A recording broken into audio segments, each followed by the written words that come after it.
solamente tú, Señor, eres digno de alabanza. En el nombre de Jesús. Amén. En enero del año 2007, el periódico The Washington Post realizó un experimento inusual. Ellos contrataron al violinista Joshua Bell, que en ese momento era uno de los violinistas mejores pagados, más taquilleros, más exitosos, más condecorados, incluso ganador de premios Grammy.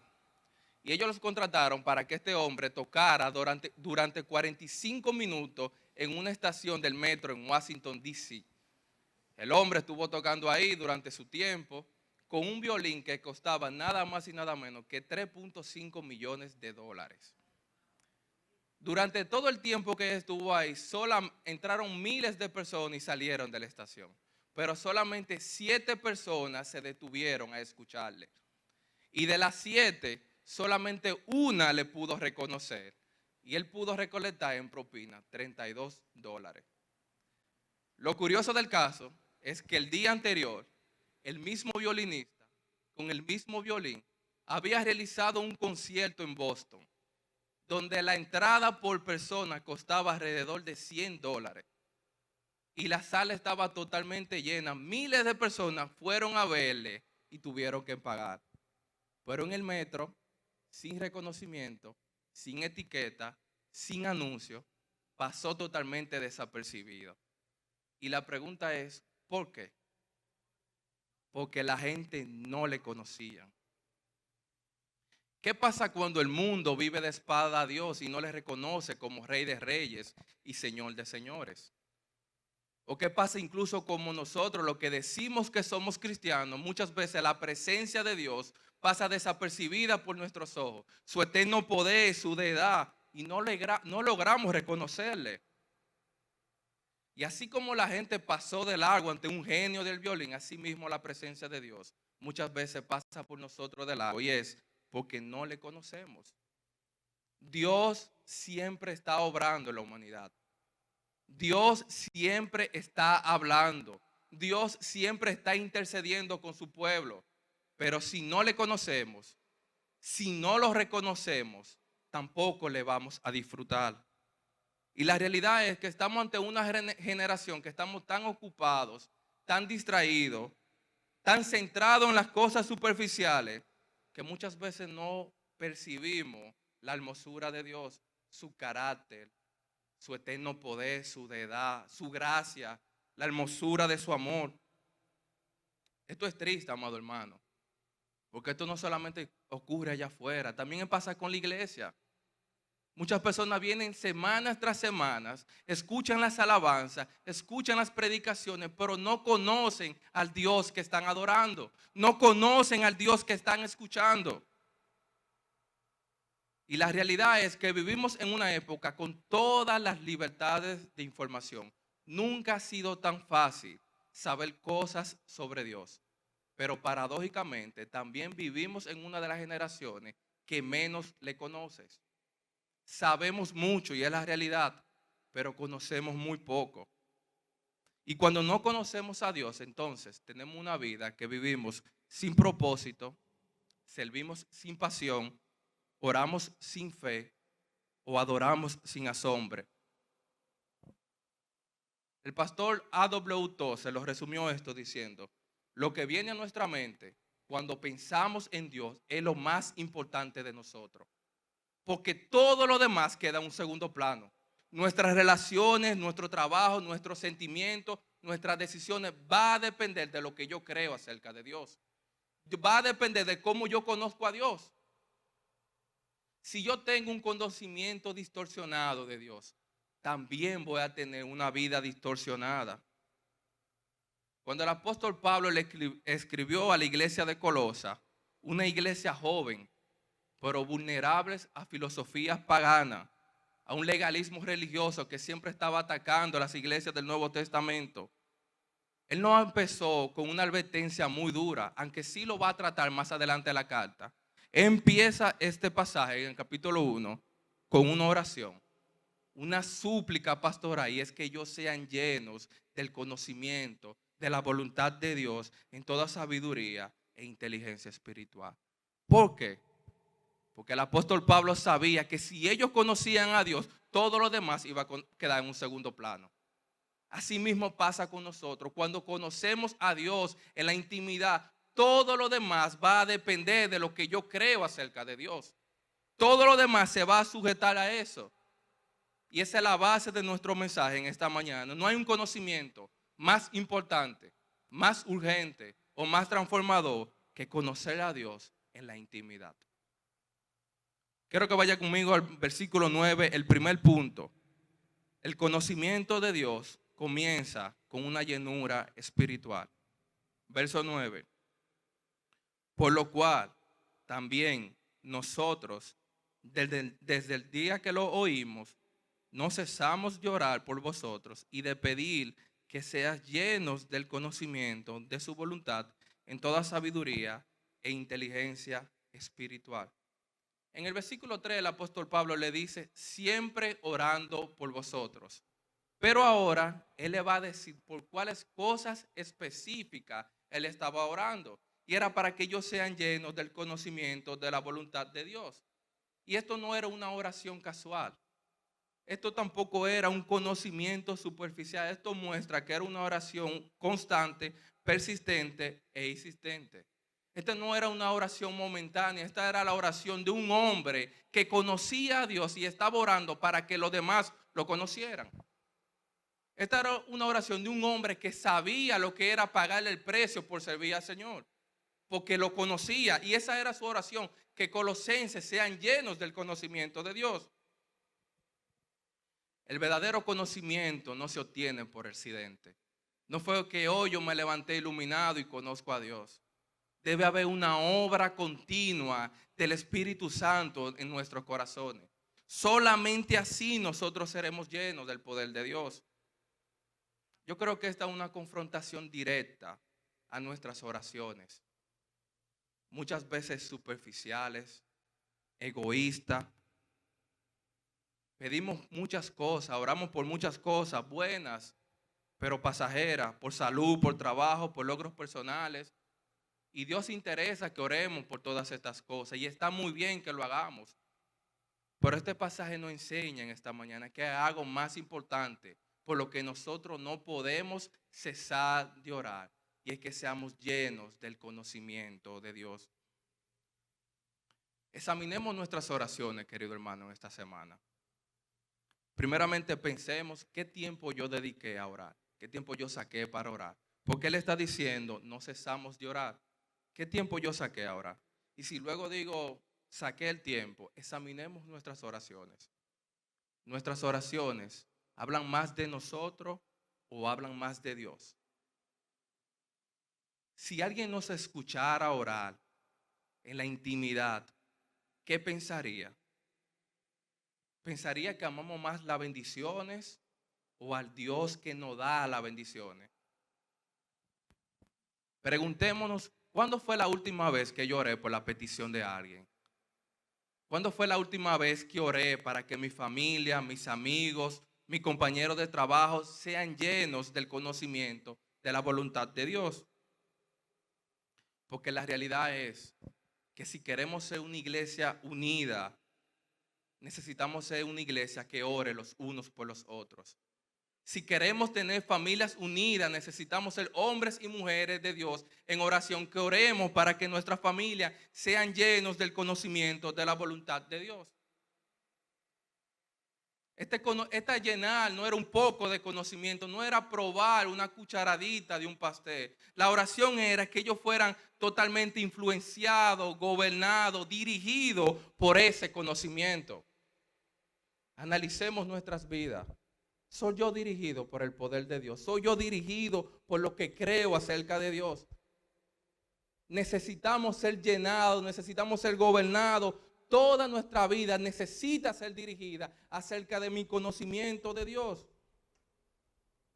Preguntémonos, ¿cómo estoy llenando mi mente y mi corazón? Porque la realidad es que si estamos llenos de las redes sociales, de noticias, de opiniones humanas, eso es lo que marcará nuestras decisiones y nuestro día a día. Eso es lo que nos va a influenciar, eso es lo que nos va a dirigir cada día. Pero si estamos llenos del poder de Dios, entonces seremos hombres y mujeres que actúen como Cristo lo haría, dirigidos en toda sabiduría espiritual. Pero para eso necesitamos estar llenos. Pensemos en una jarra de agua o en un botellón de agua. Está completamente lleno. Si ese botellón se cae al piso y se rompe, no podemos esperar que de allí se derrame leche o refresco o vino. Se va a derramar agua. Asimismo pasa en nuestras vidas. Lo que se va a derramar en nuestro momento de presión, en nuestro momento de prueba, es de lo que nosotros estamos llenos. Si no estamos llenos del poder de Dios en los momentos difíciles, se va a manifestar de lo que nosotros estemos llenos. Querido hermano, no basta con leer la Biblia. No basta con tener simplemente la Biblia en casa. Yo necesito aplicarla a mi vida y hablarme qué Dios quiere que yo cambie. No basta con asistir a la iglesia cada semana. Esta oración no era para que ellos tuvieran algo de un domingo y se fueran a sus casas y luego vivieran la semana como quisieran. No, esta oración era para que ellos fueran llenos completamente del poder de Dios. Entonces pensemos nosotros cómo estamos siendo llenos. Necesitamos llenarnos a través de una oración sincera y constante. Toda llenura de un creyente empieza de rodillas. No es algo que se obtiene por accidente. Necesitamos pasar tiempo con Dios en la intimidad. Necesitamos orar como alguien sediento, como alguien que necesita a Cristo en cada área de nuestras vidas. Porque una oración superficial nunca va a producir una relación profunda con Cristo. Necesitamos llenarnos a través de su palabra. Su palabra no es un libro antiguo, es la voz viva del Dios vivo. Cada página está llena de su carácter, de su amor, de lo que Él ha revelado como bueno para nuestras vidas. ¿Qué tiempo yo estoy dedicando a su palabra? ¿Cómo voy con el resto de lectura en este año? Es necesario que apliquemos la Biblia en cada área de nuestra vida porque solamente en ella hay salvación. Solamente en su palabra necesitamos llenarnos de nuestra congregación. Dios no nos diseñó para crecer solo, ni para vivir solo. Él nos puso una familia espiritual. Al oír la predicación fiel de su palabra, al cantar las alabanzas con mis hermanos, al orar los unos por los otros, Dios está llenando mi vida. Así que, amado hermano, yo te invito a que venga los martes, que participe del tiempo de oración, que participe del estudio de la carta a los romanos, que participe de las células, de los matutinos y de los otros medios de gracia que Dios ha puesto para llenar nuestras vidas, porque es necesario. Necesitamos pagarle un precio. Y el precio es que cada día nosotros debemos negarnos a nosotros mismos para que Cristo sea el Rey y Señor de nuestras vidas. Conocerle a Dios me va a llevar a conocer su voluntad. Cuando yo le conozco, su voluntad deja de ser un misterio, aunque yo no entienda lo que está pasando. Él no estaba orando para que estos hombres y sus mujeres sean más sabios o más correctos. Él le oraba para que ellos le conocieran, para que sean gobernados y que eso marcara toda su área de su vida. El verdadero problema no es si yo quiero conocer o saber la voluntad de Dios. El problema está si yo me quiero someter a ella. Dios se ha revelado en su palabra lo que Él quiere para nuestras vidas, pero muchas veces en lugar de obedecer lo que ya Él ha revelado, muchas veces buscamos excusas piadosas disfrazadas en oración. Señor, confírmame para ver si esto es tu voluntad. Pero su palabra ha sido clara con lo que Él espera de nosotros. Nuestra oración debe ser: Señor, aunque no me guste, ayúdame a someterme, porque al final de cuentas tu voluntad sigue siendo buena, agradable y perfecta. Hay cosas por las cuales yo no puedo orar para conocer su voluntad, porque ya se ha revelado en su palabra. Yo no puedo orar diciendo: Señor, dime tu voluntad si tú quieres que yo me case con un hombre o una mujer que no te conoce. Porque su palabra te ha dicho que no te una a yugo desigual. Yo no puedo orar diciendo, Señor, dime si tú quieres que yo vaya o no vaya a la iglesia. No, porque Él te ha dicho, no dejes de congregarte como otros tienen por costumbre. Entonces Él le ha revelado lo que es bueno. La pregunta es si nosotros estamos dispuestos a caminar en su voluntad.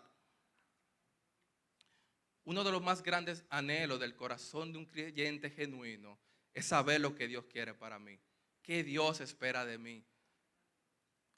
Y el Señor se ha revelado, y en 1 de Tesalonicenses 4:3, Él lo dice claramente: la voluntad de Dios es vuestra santificación. Para el creyente, la santificación no es opcional. Es la esencia del llamado cristiano. Es una transformación diaria y progresiva.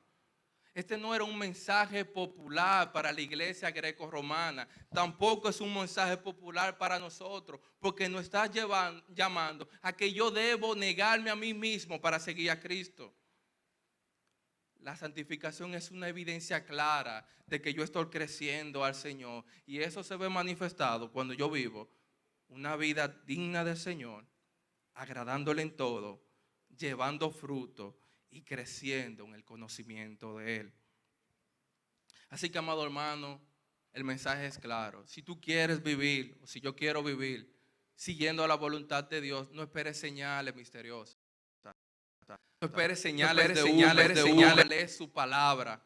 Ora, niégate a ti mismo, toma la cruz y síguelo. Porque el mayor y glorioso precio ya Cristo lo pagó en la cruz de Calvario. El mayor precio ya lo pagó. Amado hermano, si la voluntad de Dios en estos momentos te ha llevado a pasar momentos difíciles, no te compares con ese hermano que quizás con tus ojos tú lo ves que le está pasando bien. Porque la misma voluntad de Dios que te sostiene a ti es la misma que lo sostiene a Él. Porque al final de cuentas su voluntad es lo más importante para nuestras vidas. Segundo punto, versículo 10. El conocimiento de Dios debe transformar nuestra manera de vivir. Versículo 10.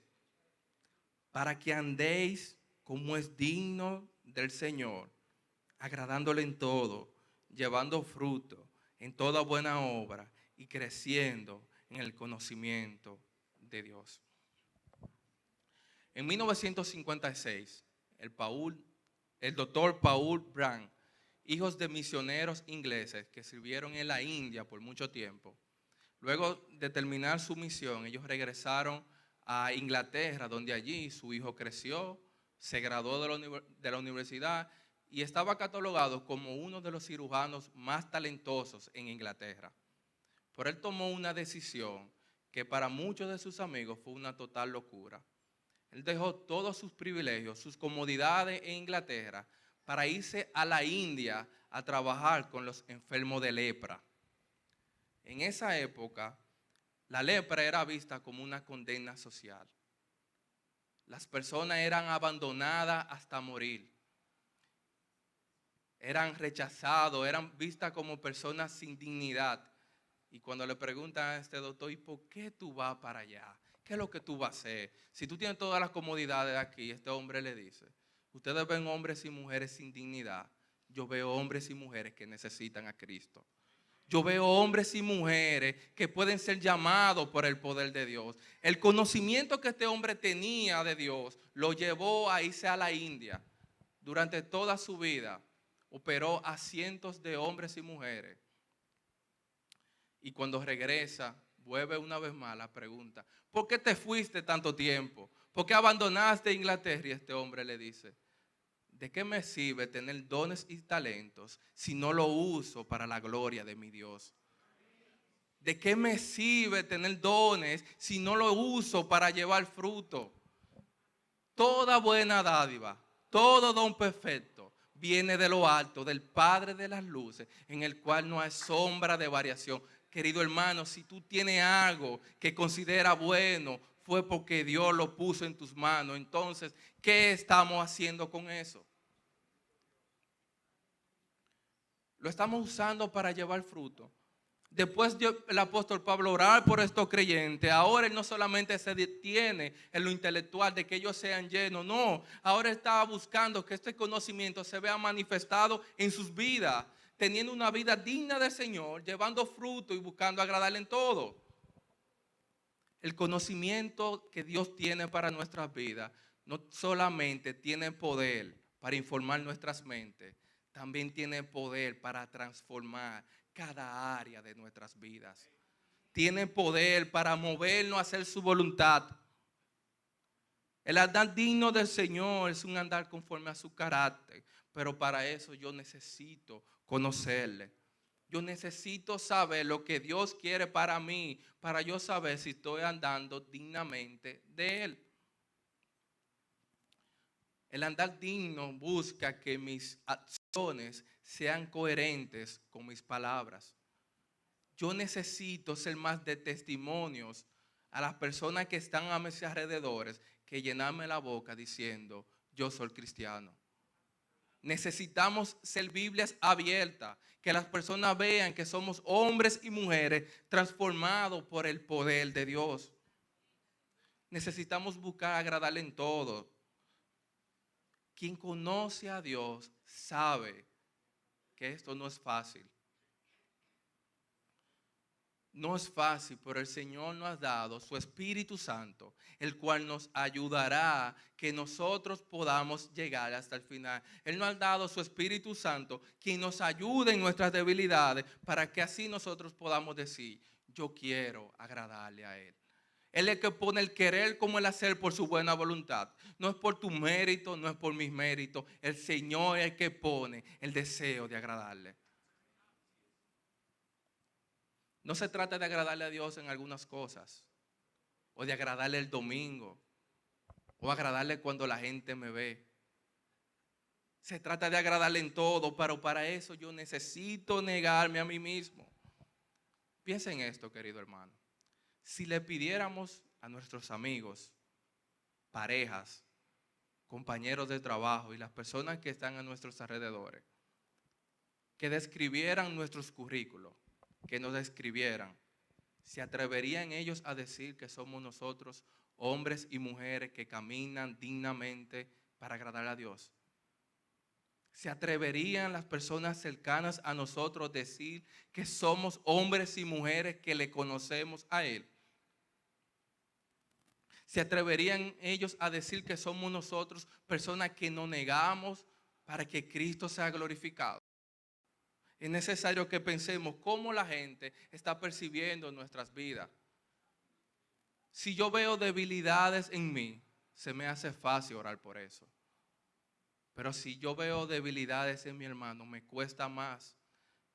El apóstol Pablo estaba orando para que estos creyentes sean llenos. Yo creo que también esa debe ser nuestra oración. Orar para que nuestros hermanos sean llenos del conocimiento de la voluntad de Dios. Si tienes un hijo, un hermano que ha vuelto a la fe, que está dando fruto, querido hermano, alégrate por eso. Gózate por eso. Pero no deje de orar por él. No deje de orar, porque el vivir dignamente y agradar a Dios no es cuestión de un día. Es una carrera que tenemos que seguir hasta que Cristo venga. Por eso es necesaria la oración los unos por los otros. A veces vemos tutoriales en internet que nos ponen muchas veces las cosas muy fáciles. Cambia tu cuerpo en 7 días. Ajá. Aprende inglés en 15 días. Pero la realidad es que las cosas no es tan fácil como muchas veces nos la pintan. Necesitamos pagar el precio. Necesitamos hacer de los buenos hábitos una rutina diaria. ¿Qué tipo de fruto yo estoy dando? Pensemos en nuestros hogares. Mi familia ve a Cristo en mi vida. Mi familia ve un reflejo de lo que Dios ha hecho en mi vida. Modelamos el dominio propio, la paciencia, el amor incondicional. Nuestro hogar, mis hermanos, es nuestro primer campo misionero. Un hombre, una mujer, un joven llenos del conocimiento de Dios tiene el poder para impactar toda una familia. Pensemos en la iglesia. ¿Qué fruto yo estoy dando? ¿Sirvo con gozo, con alegría por lo que Cristo hizo en mí? ¿O tengo una queja silenciosa? ¿Estoy dispuesto a trabajar en lo callado cuando nadie está viendo nada? ¿O prefiero en lo público que todos me vean, recibir los aplausos? Todo lo hacemos para la gloria de su nombre. En la iglesia promovemos la unidad con bondad, con mansedumbre, o estamos dispuestos a criticar y a dividir. Esos son frutos que nosotros debemos analizar, porque el cuerpo de Cristo necesita creyentes fructíferos. Dios no nos salvó para venir toda la semana y sentarnos ahí. No, Él quiere que tú y yo demos fruto conforme a su voluntad y conforme Él lo ha puesto en tu vida y en mi vida. Pero necesitamos dar fruto. Esas son las evidencias de que hemos sido, que hemos creído y que hemos nacido de nuevo. Pensemos en nuestros trabajos. ¿Cuáles son nuestros frutos allí? Nos conducimos con integridad, con justicia, con amabilidad. Somos conocidos como hombres y mujeres confiables, temerosos de Dios.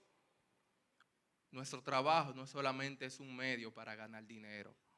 Nuestro trabajo es un medio para que allí la gloria del Dios vivo sea manifestada en nuestras vidas. Martín Lutero decía, Dios no necesita tus buenas obras, pero tu vecino sí. Nuestros compañeros sí necesitan ver hombres y mujeres transformados por el poder de Dios. Necesitan ver hombres y mujeres que estén dispuestos a llevar fruto para la gloria de su nombre.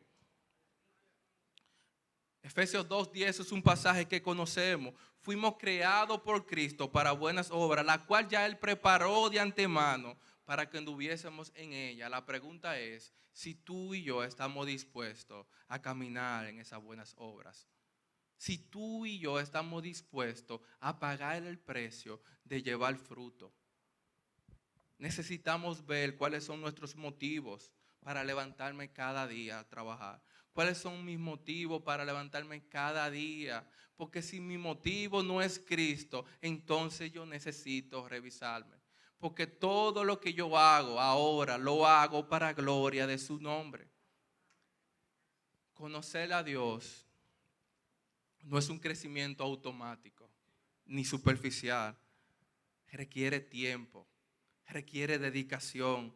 Requiere yo exponerme a la verdad de su palabra. Requiere que yo me congregue. Requiere que yo viva una vida en obediencia. Requiere que yo viva tiempo de oración.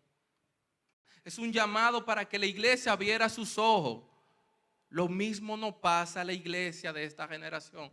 Necesitamos tener los ojos abiertos para identificar las herejías y las enseñanzas que se levantan en la generación de hoy. Necesitamos tener los ojos abiertos para cuando veamos un predicador en las redes sociales, yo no me deje influenciar por esas falsas enseñanzas. Ahora, ¿cómo puede un creyente, durante tanta información que nosotros vemos hoy en día, cómo puede un creyente estar firme ante el engaño? Necesitamos conocer a Dios. C.S. Lewis, un apologista cristiano, él dijo, ¿cómo puedo yo conocer una línea torcida si yo no conozco lo que es una línea recta? ¿Cómo tú y yo vamos a identificar las falsas herejías y las falsas enseñanzas si yo no conozco al Dios verdadero que se ha revelado en su palabra? No podemos. Estamos viviendo tiempos difíciles. Luego le dice a Timoteo, vendrán tiempos donde sufrirán la sana doctrina, sino que teniendo como ensueño y se amontonarán maestros conforme a su propia concupiscencia. Ese tiempo ha llegado, querido hermano. Hoy en día la gente busca maestros para que le digan lo que ellos quieren escuchar. Pero la realidad es que nosotros debemos llamar a la persona a arrepentimiento. Ese fue el mensaje de Jesús. ¿Duele? Sí, pero ese es el mensaje. De que sin arrepentimiento nadie irá al cielo. Quizás esta no era la mejor enseñanza para unos creyentes de Colosas que estaban pasando momentos difíciles, que estaban siendo atacados por legalismo religioso, por filosofías falsas. Quizás no era la enseñanza más útil. Él no le estaba diciendo que conocer a Dios iban a hacer que todos sus problemas desaparecieran. Él no le estaba diciendo que conocer a Dios iba a pasar que todas las lágrimas se iban a olvidar. Él no le estaba diciendo que conocerle a Dios iba a hacer que la lucha y la batalla contra el pecado terminara. Ahora, lo que sí él estaba diciendo era que conocerle a Dios no solamente iba a transformar las circunstancias, sino también iba a transformar la manera en que ellos vivieran. Porque ahora, si ellos conocían a Dios, ellos tenían que vivir una vida digna del Señor, buscando agradarle en todo, llevando fruto y creciendo en el conocimiento de la voluntad de Dios. Si nosotros conocemos a Dios, ese conocimiento debe transformar la manera en que yo vivo. Conocer a Dios muchas veces no hará que las circunstancias cambien. Las circunstancias seguirán ahí. Pero conocer a Dios hará que yo camine diferente. Hará que la gente vea a Cristo en mi vida. Pensemos por un momento el hombre que está escribiendo esta carta. El apóstol Pablo, ¿dónde está? Está preso en Roma y aún así le está escribiendo a esta iglesia: sean llenos del conocimiento, de la voluntad. Aún así le está diciendo a esta iglesia: orando por vosotros sin cesar. ¿Cuántas veces hemos dejado de orar cuando la circunstancia nos golpea? ¿Cuántas veces hemos quitado la mirada de Cristo cuando llega la situación? Conocerle a Dios tiene que llevarme a caminar diferente. Tercer punto, el conocimiento de Dios nos recuerda la gloriosa liberación que tenemos en Cristo. Versículo 11 hasta el 14. Fortalecidos con todo poder, conforme a la paciencia de su gloria, potencia de su gloria, para toda paciencia y longanimidad, con gozo, dando gracias al Padre que nos hizo aptos para participar de la herencia de los santos en luz, el cual nos ha librado de la potestad de las tinieblas y trasladado al reino de su amado Hijo, en quien tenemos redención por su sangre, el perdón de nuestros pecados. La película Solo me imagino, yo sé que muchos la han visto, y si no la han visto, le invito a que la vea. Está basada en la historia real de Val Miller, un vocalista de la banda cristiana Mercy Me. Val creció bajo el abuso físico y emocional de su padre Arthur, el cual lo maltrataba. Esto llevó a que su madre abandonara el hogar y posteriormente este joven tuvo que salir huyendo en busca de su sueño. En el plan soberano de Dios, este muchacho fracasa y él tiene que volver a su casa. Y allí, cuando él regresa, él se topa con un padre que tiene un cáncer terminal, pero también un padre que está siendo transformado por el poder de Dios. Un padre que está siendo cambiado. Y hay una escena que desde el primer momento que la vi me llamó mucho la atención. Y es que en ese proceso de restauración, su padre le dice: ya sé por qué te gustan las chatarras. ¿Por qué te gusta siempre estar arreglando cosas? Ya sé por qué te gusta siempre estar haciendo algo de la nada. Porque tú tienes un Dios experto en construir personas y arreglar cosas. Y el joven llama redención. Eso se llama redención. Eso fue lo mismo que hizo el Señor. Este pasaje nos demuestra la profundidad del Evangelio. Dios no nos salvó porque veía un potencial en nosotros. Él no nos salvó porque había algo bueno. No, amado hermano, tú y yo estábamos muertos en nuestros delitos y pecados. No éramos esclavos del pecado. Pero aún así, Él envió a Cristo a la cruz para redimirnos del pecado. No solamente lo envió a morir, sino que también ahora nos hizo aptos para participar de la herencia de los santos. Ahora tú y yo no solamente somos salvos, sino que ahora somos coherederos juntamente con Cristo, pero los méritos no son tuyos ni míos, es por la gloriosa redención en Cristo Jesús. Solamente en Él está la salvación. Esta mañana cantábamos, cuán hermoso es su nombre. Solamente en el nombre de Jesús, toda rodilla se ha de doblar y toda lengua debe confesar que Él es el Señor. Solamente en Él está nuestra salvación. Él empieza diciéndole con gozo, dando gracias al Padre, el cual nos hizo participar de la herencia de los santos. Con gozo, esto debe llenarnos de gratitud, de alegría, debe haber un contentamiento en nosotros, porque Cristo pagó el precio. Debemos cambiar la manera en que vivimos, porque Cristo hizo lo que tú y yo no podíamos hacer. Dios nos hizo actos, Dios nos hizo una ofrenda para la gloria y honra de su nombre.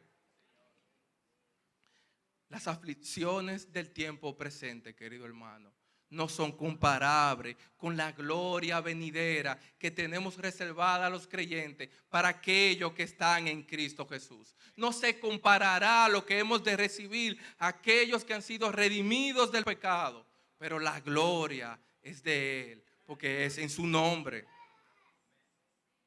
Dios nos ha librado del poder de las tinieblas. Esto no era algo simbólico, queridos hermanos. O somos esclavos del Señor, o somos esclavos del pecado. El poder de la tiniebla es real. Y si no estamos en Cristo, entonces vivimos en oscuridad. Esto no es algo simbólico. Nosotros estábamos esclavizados, pero ahora el poder de Cristo nos ha redimido del pecado. La autoridad del pecado era la que gobernaba nuestras vidas y era lo que nos decía a esto, a aquello. Ahora, si yo conozco a Dios, yo soy un hombre dirigido por el Espíritu Santo que me guía a su verdad. ¿Y cuál es la verdad? Cristo es la verdad. Él le dijo, y conoceré la verdad y la vida. ¿Y cuál soy yo? Dios nos ha trasladado del poder de las tinieblas. Él no solamente se plació en perdonarnos, ahora Él nos ha dado un lugar que no nos merecíamos. Él nos ha dado un lugar de privilegio, pero para eso tú y yo necesitamos conocerle. La deuda fue totalmente pagada, pero la pagó Cristo. En la cruz del Calvario Él pudo decir, consumado es, el precio que Dios ha dado, porque la gloriosa obra de redención allí quedó completa. Por eso tú y yo hoy podemos decir, solamente en Jesús yo tengo salvación. Por eso hoy tú y yo podemos decir, antes estaba muerto en mis delitos y pecados, pero ahora Cristo me ha trasladado a un lugar de privilegio, pero solamente en Él. Así que, querido hermano, en esos momentos que te sientes en el suelo, cuando no conoces la voluntad de Dios para tu vida, cuando sientes que con las pruebas que no puedes más, cuando sientes que perdiste la fuerza, recuerda que el Padre te hizo apto para participar de la herencia de los santos. Cuando tú sientes que no puedes más con tu vida, recuerda que el Padre pagó el precio que tú y yo no podíamos pagar. Es su misericordia la que nos rescata del pecado. Es su misericordia la que nos rescata de las tinieblas. Pero también en esos momentos, querido hermano, cuando tú sientes que las cosas van bien, cuando en el trabajo no va bien, cuando recibimos los méritos, los aplausos, cuando recibimos los logros personales, recuerda también que fue Él que perdonó nuestros pecados y que todo lo que recibimos es por su gracia y su misericordia. Entonces no importa que estemos en el valle más profundo o en la colina más alta, es la misericordia de Dios que nos va a sostener y va a permitir que nosotros podamos llegar hasta el final. Es la misericordia de Dios que nos va a recordar que todo es por Él y para Él, para la gloria de su nombre. Aplicación final, querido hermano. Si tú eres un creyente genuino y conoces al Señor, el conocimiento de Dios debe transformar la manera en que yo vivo. Conocer a Dios me debe llevar a vivir una vida digna de Él. Esta oración debe ser algo que nosotros podamos vivir y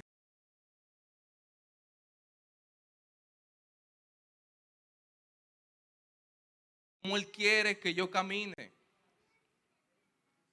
Conocer a Dios debe transformar todas las áreas donde yo me muevo. Yo puedo trabajar con excelencia ahora porque yo conozco un Dios digno. Yo puedo estudiar con dedicación porque yo conozco un Dios sabio. Yo puedo servir con alegría porque yo conozco un Dios que ha puesto gozo en mí. Yo puedo amar con paciencia porque yo conozco un Dios que me mostró misericordia. Conocer a Dios no es solamente información para nuestra mente, también debe dirigir nuestros pasos y cómo yo camino. Para el no creyente, querido amigo que estás aquí, si no conoces al Señor, si lo vas a ver por las redes, quizás tú estás viendo este video buscando respuesta, buscando dirección, buscando una ayuda, buscando una salida a tus problemas. Conocer a Dios posiblemente no va a cambiar las circunstancias, pero sí va a transformar nuestras vidas. Conocerle a Dios muchas veces no empieza con un cambio externo, sino más bien con una obra genuina del Espíritu Santo en nuestros corazones, lo cual es el nuevo nacimiento. Solamente su Espíritu Santo tiene poder para hacernos nacer de nuevo y llamarnos a arrepentimiento. Ese es el verdadero cambio espiritual. Así que si no conoces al Señor, hoy tú tienes oportunidad de venir a Cristo y rendirte a Él. Que el Señor nos bendiga, querido hermano, en esta mañana.